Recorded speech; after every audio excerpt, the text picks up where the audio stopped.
बहुत समय पहले एक गांव में पशुपति नाम का एक मासूम व्यक्ति रहता था। वो बहुत बड़ा भुक्कड़ था। एक बार पशुपति जब गांव के गलियों में घूम रहा था तब उसे बहुत भूख लगने लगी और वो इधर उधर देखने लगा। तब उसे थोड़े दूर में एक ढाबा दिखी। वो वहाँ पर गया। सर्वर उसके पास आकर, बोलिए सर, क्या खाएंगे? मैंने इस ढाबे को पहले कभी नहीं देखा, नए नए खोले हो क्या? हाँ सर, कल ही शुरू किए।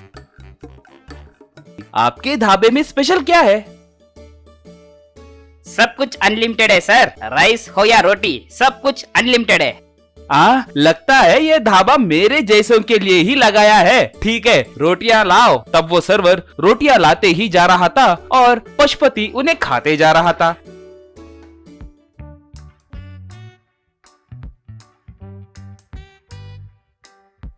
ये सब गौर करके उस ढाबे का मालिक, श्रीमान, एक सवाल पूछना है। आपका नाम पशुपति तो नहीं है ना? अरे तुम्हें मेरा नाम कैसे पता?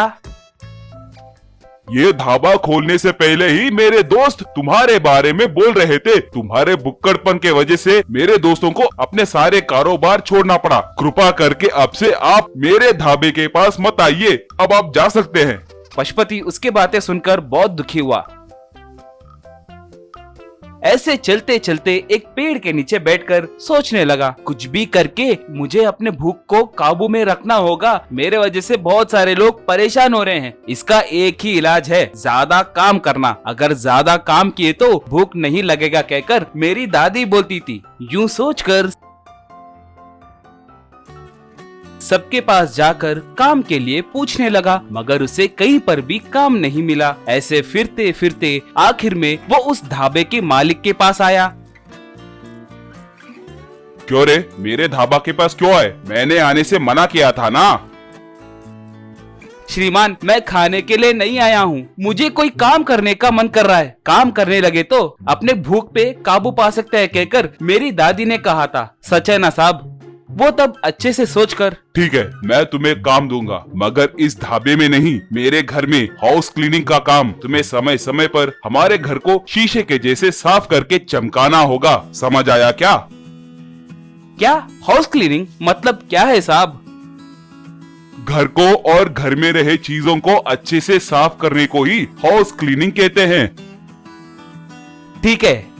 ऐसे पशुपति उस ढाबे के मालिक के घर में नौकर के तौर पर काम करने लगा। अगले दिन मालिक, रे पशुपति, घर को साफ करके रखना, मैं ढाबा जाकर आता हूँ। शाम तक घर को चकाचक चमकाना है। यूं कहकर चला गया।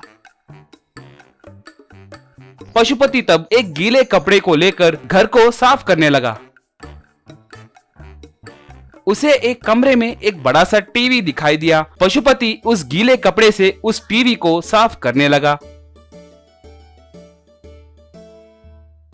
वाह, इस टीवी को जितना साफ करूं ये साफ नहीं हो रहा है कहकर उस टीवी को लेकर पानी में डुबोकर साबुन से अच्छे से धोकर धूप में सुखाने लगा। घर में रहे सारे वस्तुओं को, फ्रिज और बाकी की चीजों को पानी में डुबोकर धोने लगा।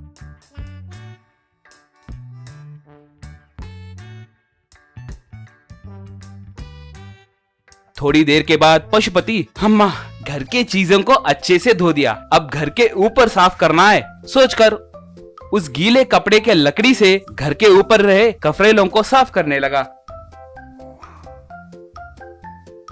थोड़ी देर के बाद ढाबा का मालिक वहां आकर उसे देखकर, रे ऊपर क्या कर रहे हो रे? घर के ऊपर रहे कफरेलों को साफ कर रहा हूँ साहब। घर के ऊपर के कफरेलों को क्यों साफ कर रहे हो रे?